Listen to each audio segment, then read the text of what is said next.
What if the only person who could save you was you, and not just one version of yourself, but every version you could have been? Alone on a hostile alien world, Jan Dolsky is running out of time and running out of options. The sun itself is his enemy. Its deadly radiation creeping ever closer, forcing him to keep his battered mobile base in constant motion. One mistake, one moment too long in the light, and it's over. But there's one last hope. A machine that can peel back the fabric of his own past, unearth who he might have been if he'd made different choices, and from those possibilities, create living, breathing versions of himself, each with unique skills and their own minds. Will these alters save him or break him? Because the deeper John digs into the person he could have been, the more he starts to question who he really is. This isn't just a fight for survival, it's a fight for identity. And in The Alters, that fight has only just begun. The Alters comes from 11-Bit Studios, the award-winning team behind the harrowing survival stories of This War of Mine and the chilling city builder Frostpunk. They know how to craft games where the fight isn't just against the environment, but against your own humanity. And this time, they're taking that concept deeper than ever. At its core, The Alters is a sci-fi survival sim, but with one monumental twist. Your most vital resource is you. You play as Jan Dolsky, a humble space miner stranded on an uncharted planet after a mission gone catastrophically wrong. He has no crew, no rescue coming, and one clear goal: stay alive long enough to escape. But this planet doesn't just punish the unprepared, it actively hunts them. The relentless sun bombards the surface with deadly radiation, forcing Jan to operate a massive mobile base that must stay in constant motion or perish. To stand a chance, Jan turns to forbidden tech, a quantum device called the Tree of Life, capable of generating living versions of himself, alters shaped by different life choices. But each alter comes with its own personality and its own agenda. In The Alters, survival isn't just about gathering resources or crafting gear. It's about navigating a fragile alliance with yourself. At first glance, The Alters may look like a traditional survival sim: harvest resources, craft tools, build your base. But beneath that familiar surface lies a tense, layered experience that's anything but routine. Jan's massive wheel-like base is your lifeline, a colossal mobile structure that must constantly roll away from the sun's rising death rays. Keeping it operational requires constant effort, mining rare materials, refining metals, and constructing specialized modules to expand functionality. But here's where the game breaks the mold. You aren't alone inside that base. Not for long. Using harvested rapidium and the Tree of Life, you can create alters, each a version of John shaped by alternate life paths.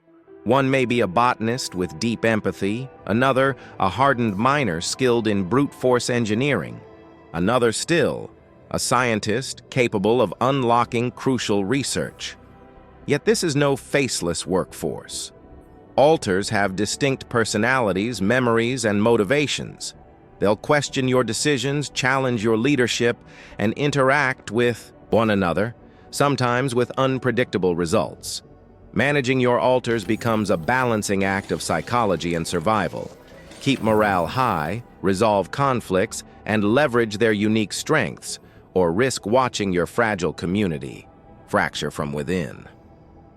In The Alters, every action, every creation, carries consequences, and not all of them can be undone. Here's where The Alters truly steps into uncharted territory. Cloning in this world isn't a sterile, mechanical process.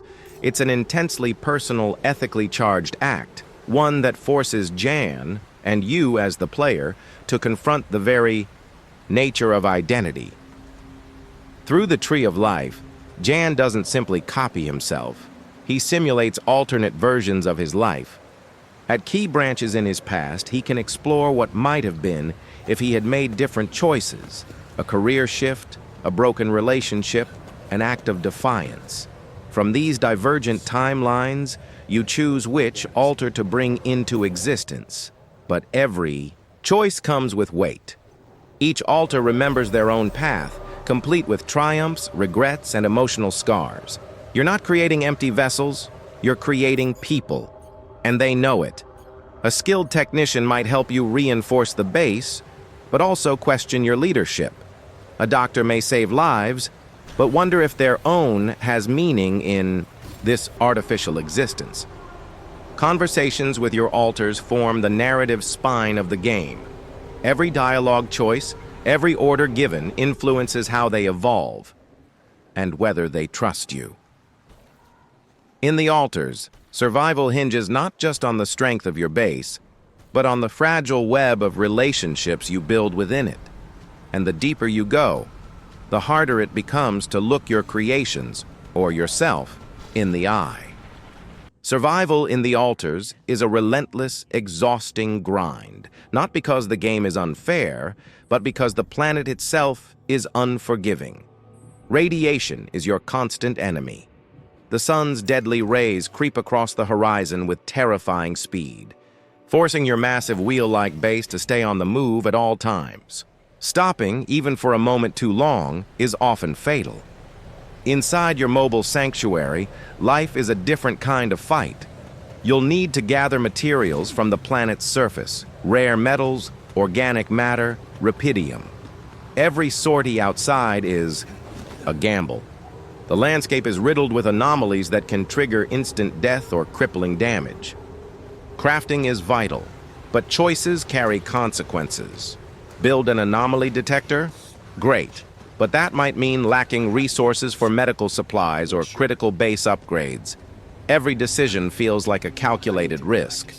As your base expands, so do the needs of your crew.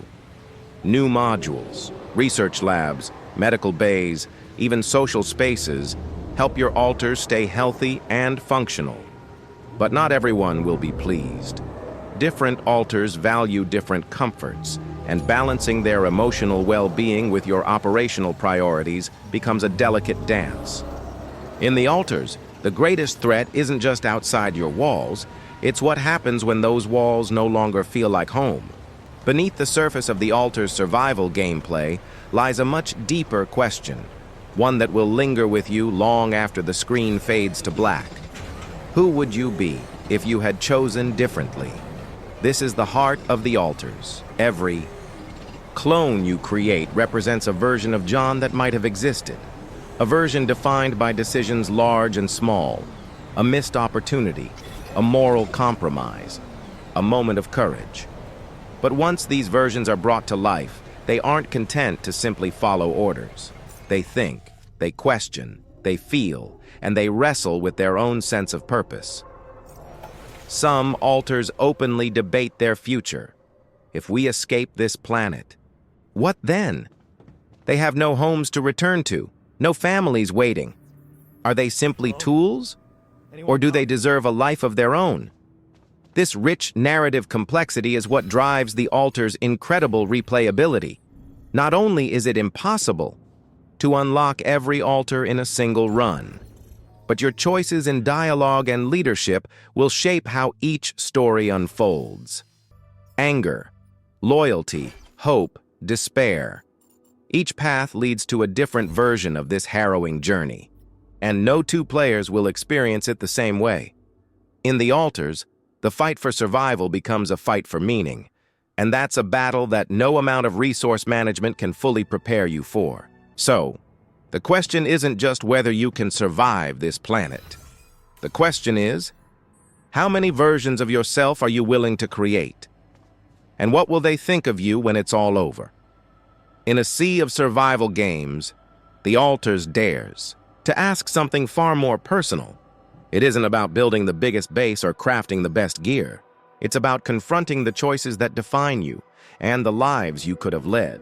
And with no two playthroughs alike, your story won't just be unique, it will be deeply your own. So when What kind of altar would you create first? The bicep scientist? The medic? The rebel? Or maybe the version of yourself you secretly fear? Drop your answer in the comments. I'd love to hear which paths you'd explore. And if this video sparked your curiosity, hit that like button, subscribe, and ring the bell. Because we've got plenty more survival deep dives coming your way. In the altars, survival is only the beginning. The real fight is for who you choose to become.